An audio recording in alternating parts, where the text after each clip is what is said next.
Pascua. Comenzamos una semana particular, ¿cierto? Muchos de nosotros estamos esperando este tiempo para pegarnos esa escapadita que hace tiempo no podíamos. De pronto hace un año o dos o más. Pero particularmente tenemos esta expectativa de Semana Santa y celebramos Semana Santa con muchas iniciativas, muchas inquietudes. Mi hija Sara está esperando cuándo es que es Semana Santa y vamos a poder ir a visitar a la abuelita y a pasear y a ir a la piscina y a ir al circo y de todo. Muchos de nosotros estamos anhelando que llegue este tiempo para decirle al jefe, bueno, jefe, espero que desde el domingo de Ramos pueda tener la Semana Santa. Algunas empresas dan desde el domingo, otras desde el jueves, pero es un tiempo especial, ¿cierto? Pascua. ¿Qué es lo que queremos? ¿A qué nos referimos cuando queremos mencionar esta palabra? Pascua. ¿Qué es esto que celebramos en Semana Santa? Y pensamos que para muchos de nosotros puede ser común decir Pascua o puede ser decir no, los días santos. Estábamos con un grupo de amigos cercanos, muy cercanos de la iglesia, pero no les digan. Y alguien dijo, ¿y cuándo es que es el Domingo de Ramos? Vamos a hacer algo el Domingo de Ramos. Y alguien preguntó, ¿y cuándo es el Domingo de Ramos? Y todos lo miramos como así. Pues el Domingo de Ramos es el domingo anterior al de Resurrección. Y esta persona dijo, ay, pues qué pena, yo no sabía. A mí me dijeron que era importante el Domingo de Resurrección, pero el Domingo de Ramos ni idea. Y está bien. Lo molestamos ahí, hicimos un poquito de bullying sano. Y le explicamos un poquito, no, mira, el Domingo de Ramos es justo antes al de Resurrección, es el domingo anterior. Mira que eso está en la Biblia. En la Biblia dice que Jesús entró y lo recibieron con palmas y ramas y de todo. Quedó todo, ¿en serio eso está en la Biblia? Pues sí, está en la Biblia. Y es el día de hoy, para comenzar esta corta pero muy poderosa serie de Pascua, quisiera que viéramos un relato que está en la Biblia, que habla de estos sucesos. De los sucesos que precedieron, que acontecieron justo en esos días cuando Jesús fue crucificado, cuando Jesús fue llevado a la cruz. Quisiera que me acompañaran ahí brevemente. Es un relato muy interesante, es muy amplio. Vamos a concentrarnos en unos versículos de Juan, del Evangelio de Juan en el capítulo 12. Yo les voy a contar un pedacito de la historia y vamos a leer otro fragmento. Vamos a leer por ahora, del versículo 12 al 15 del capítulo 9. Juan 12 del capítulo 9. Juan 12, es que aquí hay un error en la matriz. Juan 12, del versículo 12 al 15, este lo vamos a leer, pero la historia va desde el 9 hasta el 19. Es así. Entonces, dice así, al día siguiente, muchos de los que habían ido a la fiesta se enteraron de que Jesús se dirigía a Jerusalén. Tomaron ramas de palma y salieron a recibirlo, gritando a voz en cuello, Hosana, bendito el que viene en el nombre del Señor, bendito el Rey de Israel. Jesús encontró un burrito y se montó en él, como dice la Escritura, no temas, oh hija de Sión, mira que aquí viene tu rey montado sobre un burrito. Vamos a hablar de todo el contexto en donde está inmersa esta historia, este relato. Vamos a ver que está justo después de cuando Jesús resucita a Lázaro. Jesús resucita a Lázaro en otra región, en Betania. Y después de eso mucha gente quiere saber quién es este. Del que hablan, del que dice que está haciendo milagros, que está multiplicando peces, panes, que está alimentando a un montón de gente, que está sanando a los enfermos, que está haciendo ver a los ciegos y que ahora hasta se atreve a decirle a un muerto que se levante de su tumba. Viene mucha gente inquieta por Jesús y dice, yo quiero ver dónde está este del que hablan. Jesús venía de resucitar a su amigo y varios lo estaban mirando con sospecha. No toda la gente venía con la expectativa de decir, vamos a ver a este que hace milagros. Muchos, una multitud, otra audiencia, venía mirándolo con cierta desconfianza, con mucha sospecha y decían, ¿quién es este que hasta nos está quitando a nuestros seguidores? Vamos a ver quiénes eran estos. En esta historia no solamente vemos, efectivamente como lo leímos, que Jesús lo reciben con ramas entrando a esta ciudad, a Jerusalén, sino que se está cumpliendo lo que había escrito el profeta. Y ahí hace una referencia cruzada a un pasaje que está en el Antiguo Testamento en el libro de Zacarías. Zacarías dice, se está dirigiendo a Sión, a la ciudad de Jerusalén, y le está diciendo: oh hija de Sión, tu rey viene a ti, justo, salvador y humilde, vendrá montado en un burrito. El Evangelio de Juan y los otros evangelios también mencionan esto. Dice que Jesús está cumpliendo este punto específico de que viene montado en un burrito. Pero no solamente está cumpliendo eso, Jesús está cumpliendo toda la misión de Dios. Todo lo que Jesús estaba haciendo era porque el Padre se lo había ordenado y Él venía a cumplir la voluntad del Padre. Justo unos días antes, hablando con sus discípulos, Jesús les dijo, en el Evangelio de Mateo está este diálogo que dice que tenía que ir a Jerusalén y sufrir muchas cosas a manos de los ancianos y de los jefes de los sacerdotes y de los maestros de la ley. Y era necesario que lo mataran y que al tercer día resucitara. Por eso podemos estar seguros que nada, ni lo del burrito, ni lo de la cruz, ni lo de la resurrección, tomó por sorpresa a Jesús. Él sí estaba muy consciente de lo que estaba sucediendo, de lo que iba a pasar y de lo que estaba haciendo. Pero vamos a ver que hay varios de esos protagonistas que no estaban viendo a Jesús con la mirada correcta. Y es en este punto que quiero que veamos el relato, cómo nos muestra, cómo podemos de pronto identificarnos con alguna de estas tres miradas erróneas de estas personas que estaban observando a Jesús. La primera de las miradas, una primera mirada de esta audiencia en medio de este relato puede ser la siguiente: el gran libertador, como el superhéroe, el prócer que viene a salvarnos.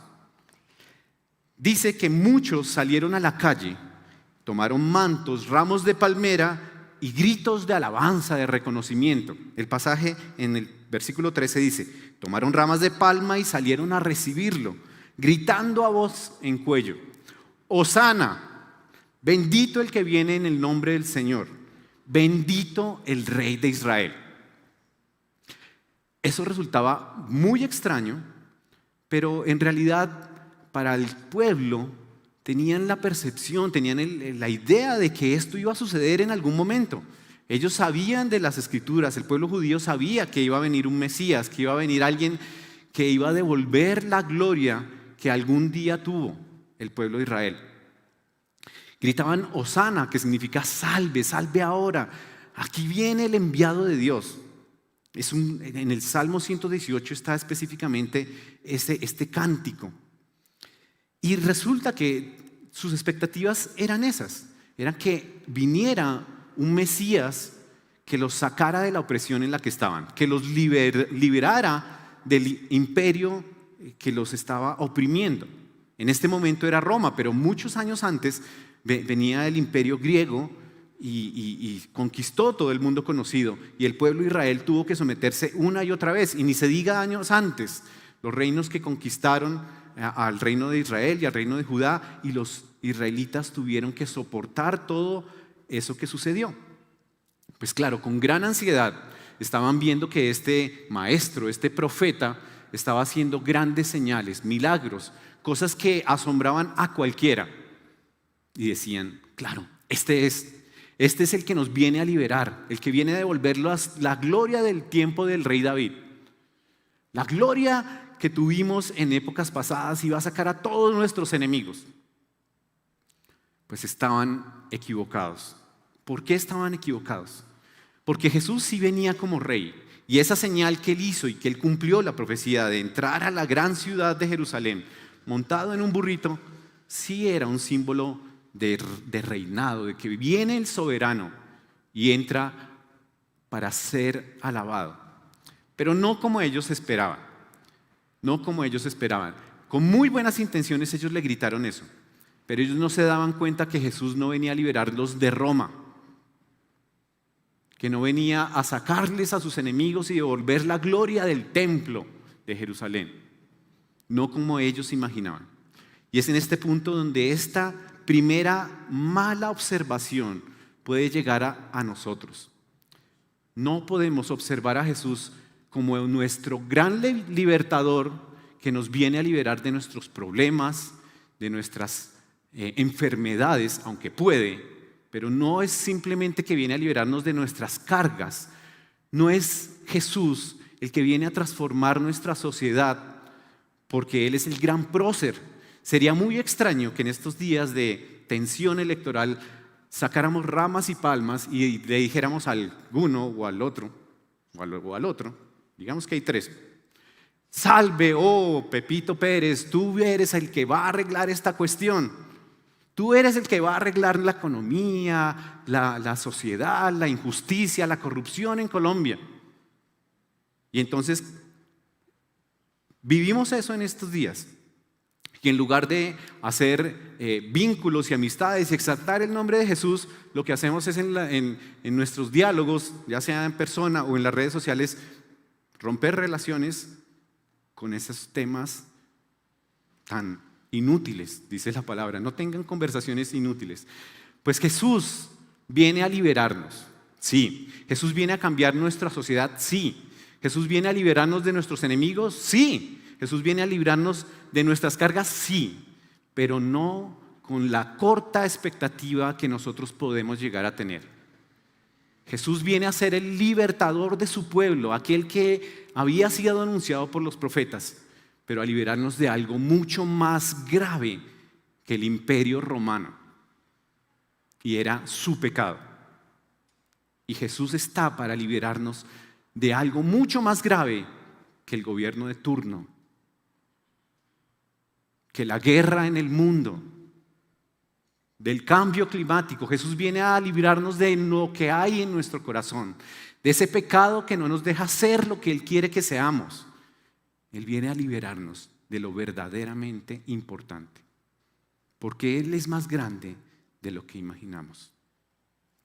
Una segunda mirada: la gran amenaza. La gran amenaza. Dice el pasaje en los versos anteriores, no los que leímos al principio, sino justo antes, dice: mientras tanto, muchos de los judíos se enteraron de que Jesús estaba allí y fueron a ver no solo a Jesús, sino también a Lázaro, a quien Jesús había resucitado justo unos días antes. Entonces los jefes de los sacerdotes resolvieron matar a Lázaro. Pobre Lázaro. Pues por su causa muchos se apartaban de los judíos y creían en Jesús. La gran amenaza. Esta audiencia, que dice la Escritura que son los religiosos de la época, los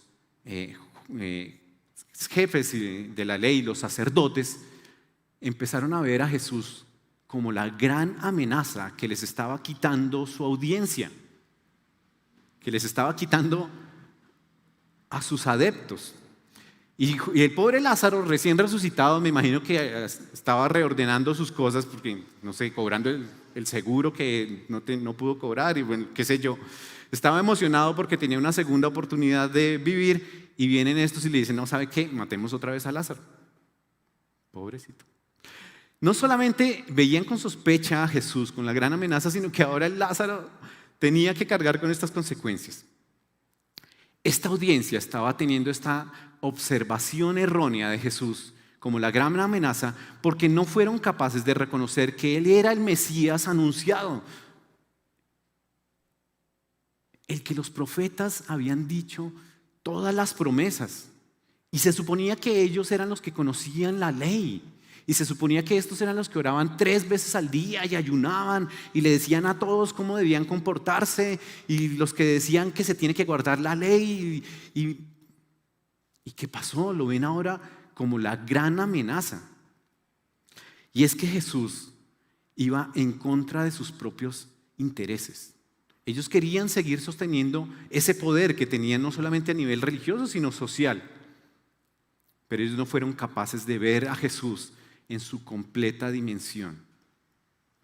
Ellos no fueron capaces de reconocer que eso que conocían de las Escrituras se cumplía en Jesús a cabalidad. No nos equivoquemos nosotros también. No pensemos que porque tenemos alguna relación con Dios, porque tenemos alguna experiencia con su palabra, podemos tomar a Jesús con nuestras manos y acomodarlo a nuestra conveniencia. Él no puede ser una amenaza a nuestros intereses. Él no puede ser una gran amenaza a nuestra voluntad o nuestros planes, pero se convierte en eso cuando nosotros decimos: Señor, que se cumpla tu voluntad, pero si es acorde a la mía. Que se cumplan tus planes, pero yo te voy a decir cuáles son mis planes para que tú los ajustes de acuerdo a lo que me conviene. Señor, como yo soy creyente, entonces yo voy a decirle a los demás lo que está bien y lo que está mal y lo que deben creer. Y entonces tú me vas a apoyar y me vas a decir lo que yo tengo que decir, pero es que yo lo quiero decir. Todo, inclusive la vida espiritual, podemos acomodarla a nuestra voluntad y en lugar de hacer la voluntad de Dios, le pedimos a Dios que haga nuestra voluntad. Ahí, claro que se convierte Jesús en una gran amenaza. No nos equivoquemos. Él, Jesús, es la gran amenaza para quienes lo rechazan. Él es la gran amenaza para los pecadores. Pero muchas veces nos olvidamos que nosotros somos pecadores. Así les pasó a ellos. Así les pasó a los fariseos. En el Evangelio de Mateo, todo el capítulo 23 es una belleza de carta de Jesús a los fariseos. Les dice cosas tiernas como sepulcros blanqueados, camada de víboras, un montón de cosas lindas. ¿Por qué? Porque ellos creían que podían tomar a Dios a su conveniencia. No nos equivoquemos y no veamos a Jesús como la gran amenaza a nuestros planes, a nuestra vida, a nuestros deseos. Veamos a Jesús como el dueño y señor de nuestros planes, de nuestra vida, de nuestros deseos, de nuestros anhelos. Y que se cumpla en nosotros su voluntad y no la nuestra. Jesús dijo: si me amas, sígueme. Le dijo a Pedro que lo había negado 3 veces. Le dijo: si me amas, sígueme, ve y cuida mis ovejas. También les dijo a sus discípulos: por el amor que hay entre ustedes es que sabrán que son mis discípulos. Por el amor. No les dijo a los discípulos por condenar a todos los demás pecadores, o a los que son más pecadores que ustedes, es que van a saber que ustedes son los creyentes en el Dios de justicia. No, Jesús les dijo: por el amor que hay entre ustedes, vayan, hagan discípulos, hagan lo que yo hice con ustedes a todo el mundo, a todas las naciones. Enséñenles a obedecer lo que yo les he enseñado a ustedes. Y estos muchachos eran necios, bien necios. Y Jesús pacientemente les enseñó y les mostró su reino.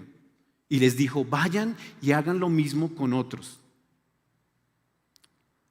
Y ¿saben qué? No se los dijo solo a ellos, nos los dice a nosotros.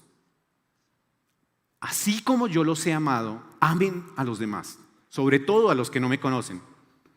Así como yo les he enseñado, vayan y enséñenle a los demás, porque yo he sido paciente y misericordioso con ustedes.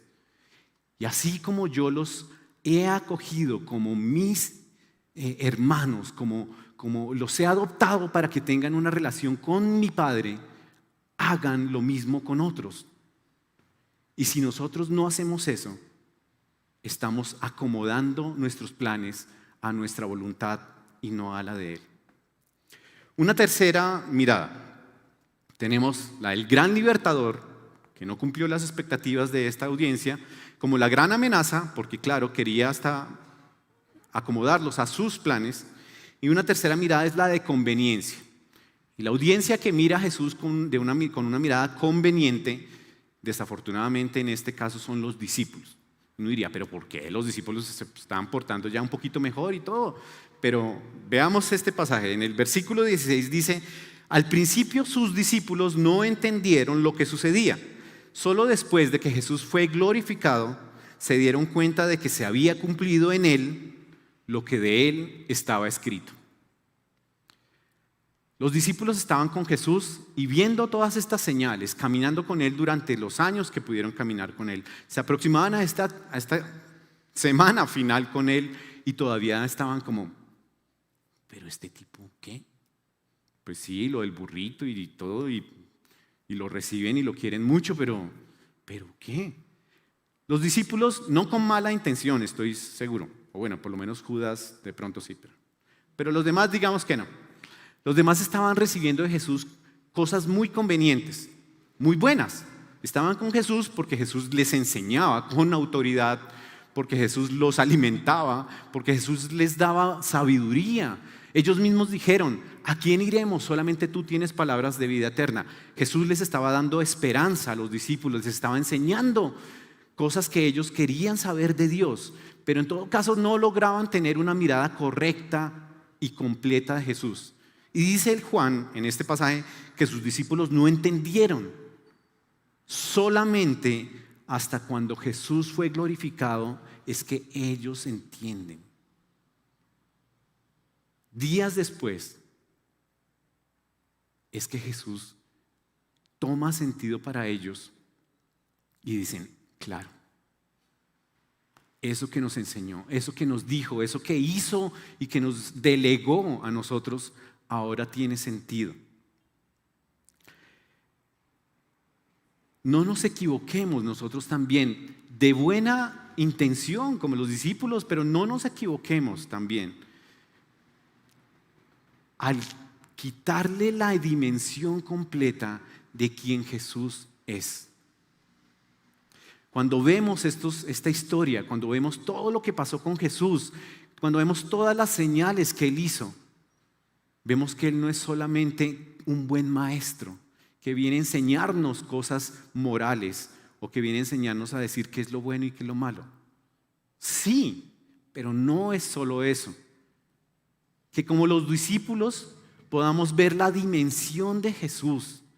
Él no es solamente quien nos alimenta, quien sacia nuestras más profundas necesidades. Él es el Rey de reyes y Señor de señores. Él es Dios hecho hombre. Él es el sacrificio perfecto, el Cordero Pascual último y más grande. Cuando Jesús les dice a sus discípulos, vengan, vamos a Jerusalén, vamos a unirnos a toda la comunidad a celebrar la Pascua, los estaba invitando a comer. Jesús tuvo muchas invitaciones a comer con los discípulos. Por eso es tan importante que en los grupos de crecimiento tengamos la comida como un elemento importante, principal. No principal, la principal es el alimento espiritual. Pero la comida facilita esa intimidad.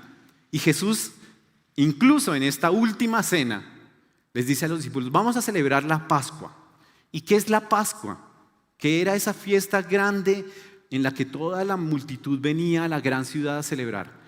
Los judíos recordaban la Pascua como ese paso del ángel del Señor en Egipto y que las puertas que estaban marcadas con la sangre de un cordero sin mancha fueron libradas de la muerte.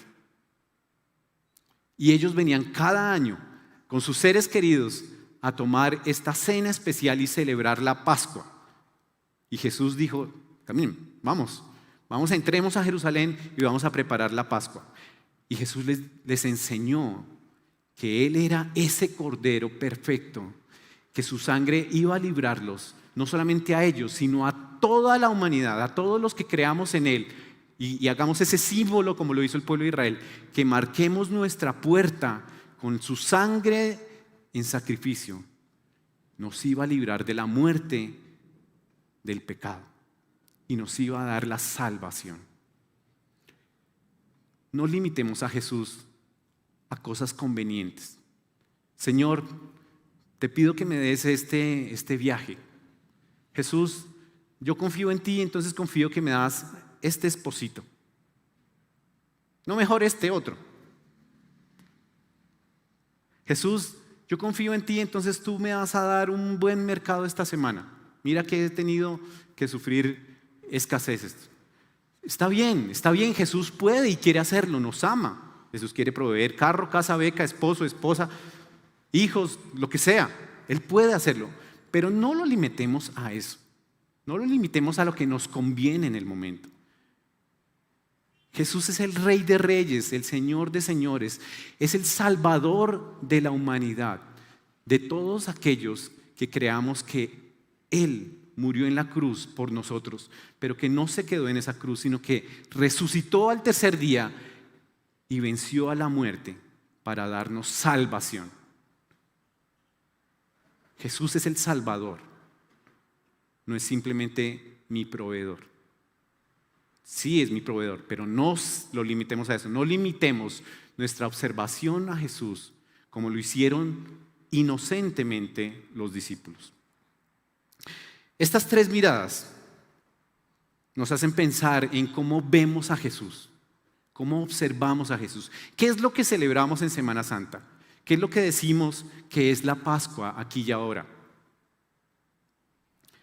Que nuestra mirada a Jesús sea la correcta, que podamos conocerlo y entender que Él es mucho más de lo que podemos ver, comprender, incluso estudiar, y que podamos demostrar que nuestra vida refleje eso que decimos creer en Jesús. ¿Y cómo se refleja eso? En nuestro trato con los demás. Cuando en una boda, en un matrimonio decimos Pepito, Juanito, para cambiar de personaje, Juanito, ¿prometes amar a Juanita así como Jesús te ha amado? Y Juanito dice, sí, yo prometo. Sí. Entonces uno le dice a Juanito, hasta la muerte, que te entregues a ella por completo, que te sacrifiques y des todo por ella, así como Jesús lo hizo por su iglesia. Y Juanito todo emocionado, sí, yo prometo. Y a los 6 meses Juanita le dice a Juanito, ven, ¿me puedes hacer un masajito en la espalda? Ay, no moleste. Juanito, ¿puedes lavar la loza? Ay, no. Juanito, ¿puedes levantarte que mira que la niña está llorando? Ay, no. En cosas tan sencillas, pero tan trascendentales como eso, hay de que uno no haga el masajito. Pero en muchas más cosas, mi vida pasa a ser una entrega total. Mi vida se entrega a Jesús y a lo que Jesús dice que me entregue. Mi vida ahora no es la mía. Si Jesús es mi Salvador, si Jesús es mi libertador, si Jesús es mi rescate, yo le entrego la vida a Él y lo obedezco. Ya no hago lo que yo quiero, ya hago lo que Él dice que haga. No nos equivoquemos y no limitemos a Jesús con estas limitadas observaciones. A manera de conclusión, quisiera leer esto. Dice, Jesús es mucho más de lo que nuestra mirada limitada puede comprender. Él es el Salvador de nuestra vida, así como también es el Señor del universo. Vivamos de tal forma que nuestra fe sea coherente con eso que decimos creer, con nuestra fe. Vivamos de tal forma que nuestra fe refleje lo que hacemos y que hagamos lo que nuestra fe dice y que le entreguemos nuestra confianza a Él. Solamente Él es digno de confianza. Y para que podamos reflexionar en torno a esto que estamos celebrando en Semana Santa, 3 preguntas. La primera es fundamental. De pronto ustedes van a decir, no, pero yo ya sé quién es Jesús. Pero que a la luz de estas observaciones podamos pensar, ¿quién es Jesús para ti? ¿Quién es Jesús para ti? ¿Cómo puedo verlo de la forma más completa, más integral? ¿En qué área de tu vida es necesario que Jesús tome el control y que se haga su voluntad y no la tuya? Y por último, ¿a qué personas de las que están cercanas, tu familia, en tu medio de trabajo, de estudio, cómo puedes ayudar a esas personas que amas y que tienes cerca a ti a conocer a Jesús en su completa dimensión? Que podamos pensar en eso. Puede parecer rápido y de llenar y ya, pero pensémoslo. Esta semana es de reflexión y podamos leer este pasaje completo del Evangelio de Juan y ver cómo estamos observando a Jesús. Para terminar, quisiera leer una especie de poema, si se puede decir, que nos puedan ayudar a responder estas preguntas. Voy a leerlo así. ¿Quién es Jesús? Jesús es maestro, es el Señor, es el primero y el último. Es siervo, es el camino, la verdad y la vida, es Salvador, es hermano, el León de Judá, el Cordero sin mancha, quien partió la historia en dos, el Rey de reyes y Señor de señores, la esperanza de los hombres, la luz del mundo, el Alfa y la Omega, el pan de vida, el Creador, por quien todo fue hecho, soberano, sanador, redentor, la paz de mi alma, el pastor supremo, proveedor, libertador, la vida eterna. Aquel que se sacrificó y por quien toda rodilla se doblará. El que le da sentido a mi vida, aquel que me llama su amigo.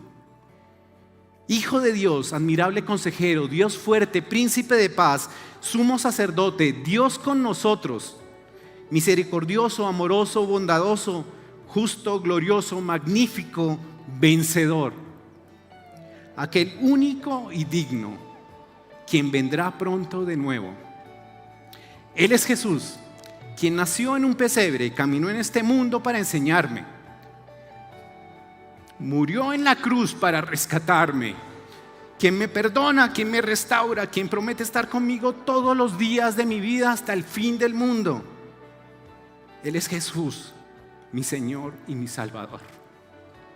Solo a Él sea la gloria.